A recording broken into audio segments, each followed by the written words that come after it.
ఇంతమంది మోస్తున్నటువంటి ఈ జగత్ అనేటువంటి సింహాసనం మీద మహానందంగా కూర్చుంది ఆవిడ. మనం కూడా సంసార జీవితాల్లో, ఉద్యోగ జీవితాల్లో ఆనందంగా ఉండాలంటే నిర్లిప్తంగా ఉండాలి. ఆ మాట గమనిద్దాం, నిర్లిప్తంగా.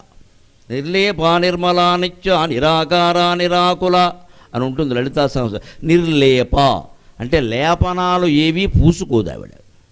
లేపనాలు అంటే అక్కడ లలితా సహస్రంలో మనం పూసుకునే బ్యూటీ క్లినిక్ లేపనాలు కాదు.